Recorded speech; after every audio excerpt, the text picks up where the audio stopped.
जबलपुर के पाटन स्थित Misbah mission school पर एक 10वीं कक्षा की छात्रा के द्वारा फीस वसूली के नाम पर अभद्रता करने के आरोप लगाए जाने के बाद अब मिसपा मिशन स्कूल प्रबंधन ने कलेक्टर को ज्ञापन सौंपते हुए मामले की जांच करते हुए निष्पक्ष कार्रवाई की मांग की है। स्कूल की उप प्राचार्य अनुश्री श्रीवास्तव ने बताया कि 10वीं कक्षा की एक छात्रा के द्वारा लंबे समय से स्कूल की फीस जमा नहीं की जा रही थी, जिस पर प्रबंधन के द्वारा छात्रा के अभिभावकों को बुलाकर इस संबंध में बातचीत की गई, लेकिन छात्रा और उनके अभिभावकों ने अभद्रता करने और अमर्यादित भाषा का प्रयोग करने जैसे गंभीर आरोप लगाए थे। जबकि स्कूल में लगे सीसीटीवी फुटेज में यह साफ तौर पर देखा जा सकता है कि छात्रा के अभिभावक प्रिंसिपल केबिन में बैठकर शांति से बातचीत कर रहे हैं। शाला की उपाचार्य का कहना है कि छात्रा ने किसी के बहकावे में आकर इस तरह के आरोप लगाए होंगे, जिससे स्कूल की छवि धूमिल हुई है और इस तरह के बेबुनियाद आरोपों से अन्य छात्रों पर भी गलत प्रभाव पड़ेगा। मिसपा मिशन स्कूल प्रबंधन ने कलेक्टर दीपक सक्सेना को ज्ञापन के साथ साथ छात्रा की बकाया फीस का ब्यौरा और सीसीटीवी फुटेज सौंपते हुए उचित कार्रवाई की मांग की है, जिस पर कलेक्टर ने जांच कर कार्रवाई का आश्वासन दिया है। मेरा नाम सुनील दुबे है, मैं मिसपा मिशन स्कूल पाटन से हूं। जैसा कि आपको बताया गया है कि एक छात्रा महिमा साक्या उसने कंप्लेन दर्ज कराई थी कि मुझे स्कूल में फीस के लिए प्रताड़ित किया जाता है, जबकि ऐसा कुछ नहीं है। तो यहाँ हम कलेक्टर ऑफिस में आए और महोदय से अनुरोध किया कि महोदय जी जो भी उचित कार्यवाही है उसमें हमको सहयोग करें।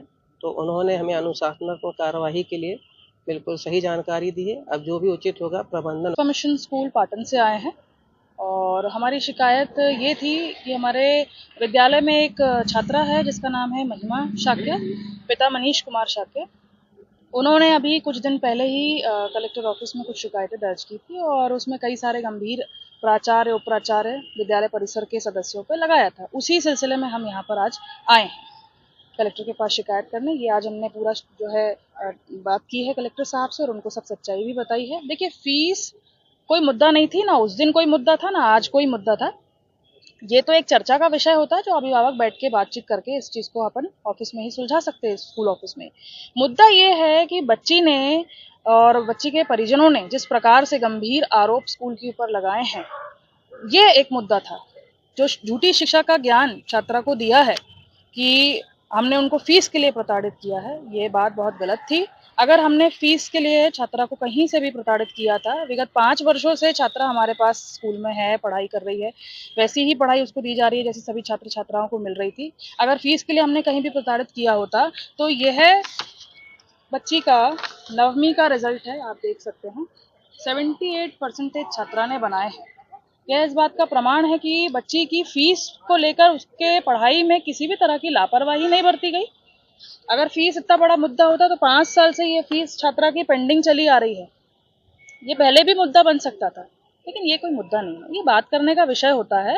विद्यालय परिसर में जो अभिभावक हैं वो 3 जुलाई को आए थे, बैठे, उनके साथ हमारी वैसी बातचीत हुई जैसे सभी अभिभावकों से हम मिलते हैं और बात करते हैं। उनका लेकिन आरोप जो है कि उनको हमने गलत शब्दों का उपयोग किया, उनके लिए उनको मजदूर कहा या उनके लिए गाली शब्द का उपयोग किया। देखिए, विद्यालय परिसर का माहौल ऐसा नहीं है। हम या हमारे प्राचार्य या हमारे विद्यालय की कोई भी टीचर्स इस तरह के वातावरण में ना है, ना हम इस तरह की गलत शब्दावली का उपयोग करते हैं किसी के लिए भी, और ना कभी करेंगे। उस दिन भी उनसे यही बातचीत हुई थी, उनको यही बोला था कि भैया आपकी ये जो फीस है ये इतनी पेंडिंग चल रही है 5 साल से, इसको आप क्लियर करिए। और इस महीने से, इस साल से मेरा आपको ये सुझाव है कि आप उसको मंथली जमा करिए ताकि आपके ऊपर वजन ना पड़े। यही सब बातचीत हमारी हुई थी। शिकायत की गई, क्या मांग की आपने कलेक्टर? हमने कलेक्टर महोदय से यही मांग की। देखिए, हम बच्चे के भविष्य के साथ खेलना नहीं चाहते हैं। बच्चे हैं, उनसे गलतियां हो जाती हैं, किसी के बहकावे में आके उनने इस प्रकार का कोई बयान दे दिया होगा। इसमें अभिभावक का भी दोष है कि बच्चे को झूठी शिक्षा का आप ज्ञान दे रहे हैं। ये सब बातचीत आप मुझसे जैसे उस दिन कर रहे थे, अगर वे अपना पक्ष रखते, हमें समझाते इस विषय में कि भाई मैडम ऐसी बात है, अनुरोध किया जाता है, आप बात तो करते मुझसे, आप मुझे बोलते तो मैं आपके लिए कुछ ना कुछ रास्ता जरूर निकालती, जैसे 5 साल से निकालती आ रही थी आपके लिए। तो उन्होंने इस प्रकार की हमसे कोई बात नहीं की। तो आज जो मेरा यहाँ आना था, कलेक्टर महोदय से मेरी यही दरख्वास्त थी कि बच्ची के आज इस तरह के कार्य से कई अनेकों छात्राओं को ये बल मिला है कि वे भविष्य में ऐसे गलत और झूठ का सहारा ले सकते हैं। तो मेरा महोदय जी से यही अनुरोध था कि सर इसमें आप उचित कार्यवाही करिए और उचित रास्ता जितने भी विद्यालय चला रहे हैं उनको उचित से उचित मार्ग जो है दिखाया जाए। यही हमारी मांग कलेक्टर महोदय से थी। और कलेक्टर महोदय ने बोला है कि आप अनुशासन में जो कार्रवाई होती है आप कर सकते हैं। अब ये स्कूल प्रशासन डिसाइड करेगा कि स्कूल में बच्ची के लिए हम किस तरह की कार्रवाई रख सकते हैं जिसमें उसके भविष्य का भी कोई नुकसान ना हो।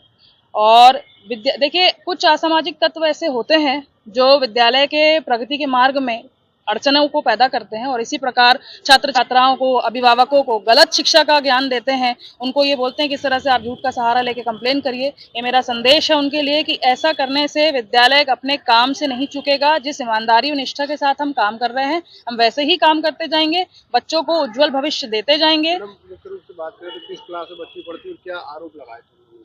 बच्ची 10वीं क्लास की छात्रा है। इस साल वो 10वीं क्लास में आई है और उसके आरोप ये थे कि हमने उसको फीस के लिए प्रताड़ित किया है और उनके माता पिता को अपमानित कर स्कूल से भगाया है। इस तरह का आरोप बच्ची ने लगाया है, जिसका प्रमाण